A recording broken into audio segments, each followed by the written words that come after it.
Hey everyone, I'm at my neighborhood pond here, and what I want to talk to you about is what I feel is the most important thing you can learn in Euro nymphing, and that's the cast. I really feel that if you learn the cast, you're going to immediately see results and your success is going to go up. What I find amazing about the cast is nobody really talks about it, or they don't emphasize it enough. There's only one guy that I really know that truly emphasizes the cast, and that's George Daniel. Other than that, you see little blurbs about it, but there's just not enough emphasis on it. But what you do see a lot is it's just a lob or it's a flick. They really simplify it, and I really believe that information hinders people, and it creates bad habits. If you look at all the top Euro nymphers out there, they all have one thing in common, and that's their ability to fish at distance. They know how to deliver the bugs with control and get it down to the strike zone and start fishing as soon as possible. But there is this common misconception out there that Euro nymphing is a short line technique only, and that couldn't be farther from the truth. And once again, I believe that this thought process is what hinders people. And I'm a big believer, if you understand the mistakes you're making, you know how to correct them. So before I show you the cast, I want to show you the common mistake that I see. So I got about, this is my Euro rod, I got about, it's about 25 feet of line out, and I think that's probably the max that people can lob it out, right? So what I see is, because people think it's short lining only, they typically strip out a fixed amount of line, and that's all they fish with.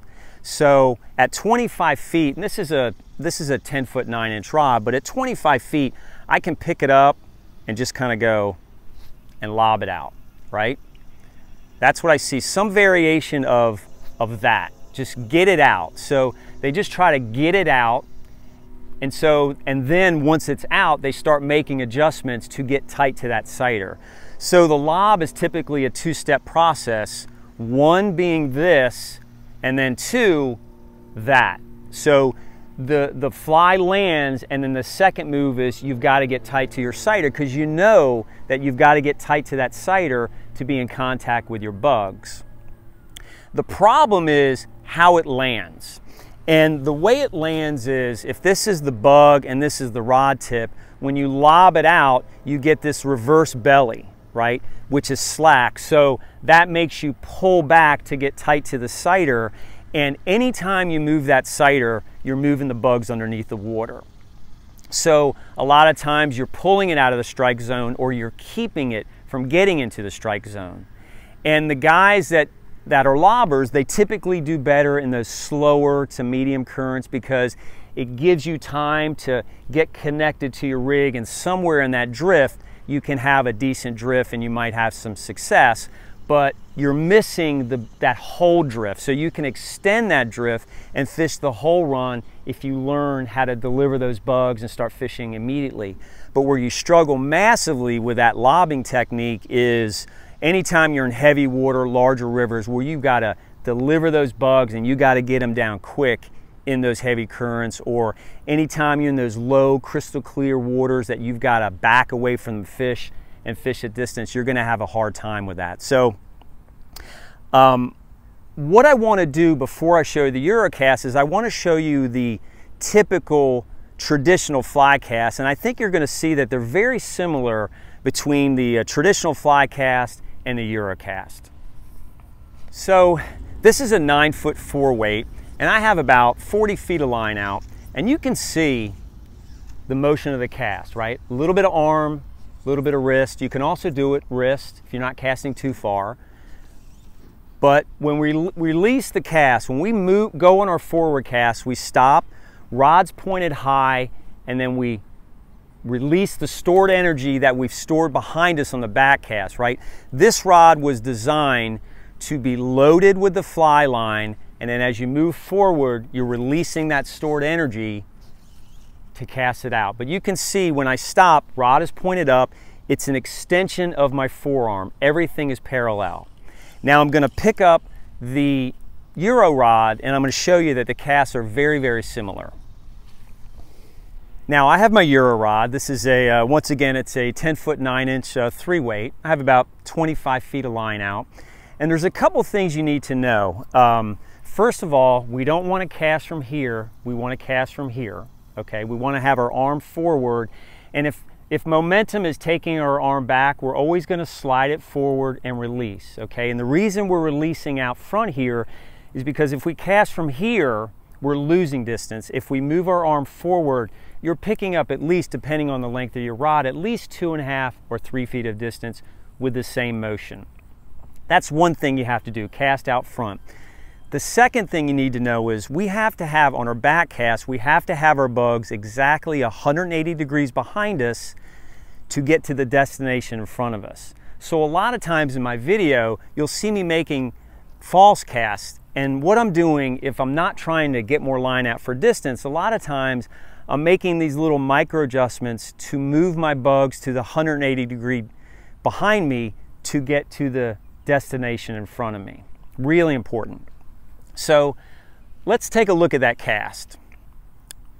So 25 feet of line out, and what we're doing is, now remember, this Euro rod is just like a traditional rod. It was purpose built, and what I mean by that is this rod was designed to cast weighted nymphs with long, light leaders. So we need to, on our back cast, we need to load the rod with the weighted bug, store that energy, and release it forward.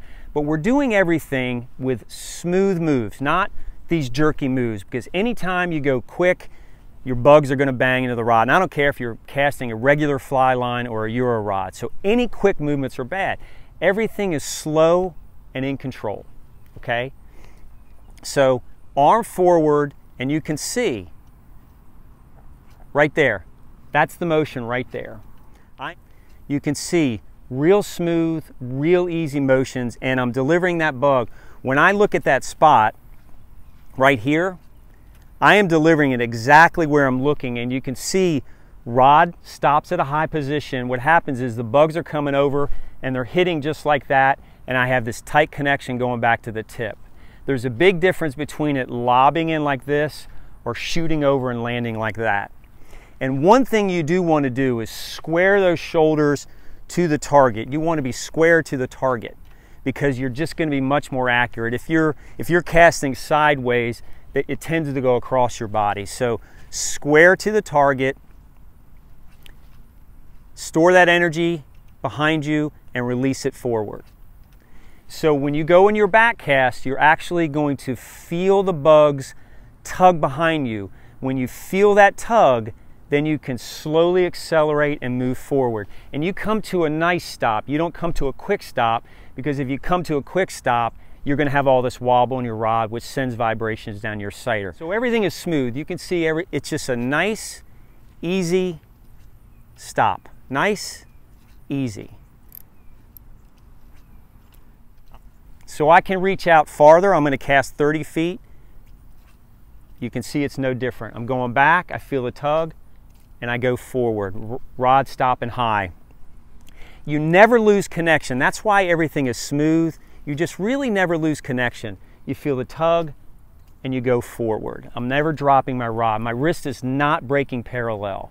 When you break parallel, the rod tip follows. So that means when the rod tip points down towards the water, the leader follows, the sighter lands on the water, and then you have to move up. So everything is nice and smooth. Rod tip stops high. Even on a water load cast, and you'll see me do that a lot, it's a great way to load the rod behind you, but we don't do the water load cast like that. We slide the bugs along the surface current behind us, and then you release forward. So we're sliding our arm, releasing forward.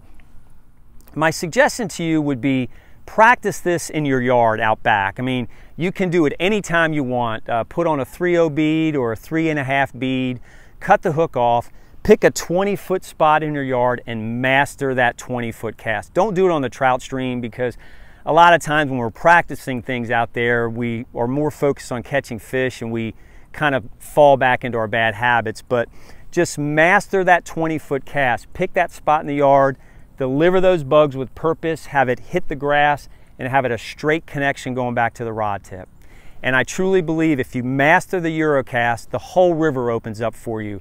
You're going to be able to fish in those heavy currents. You're going to know how to deliver them in those fast currents. You're going to be able to reach over, hit those side bank lies, pocket water, skinny, shallow riffles that you have to fish at distance. Just everything opens up for you. I hope you liked this video. I hope it helped you out. If you did like it, I'd appreciate it if you give me a thumbs up. As always, I appreciate the support, and if you like what I'm doing, I'd appreciate it if you would subscribe. And as always, everybody, tight lines. I'll talk to you later.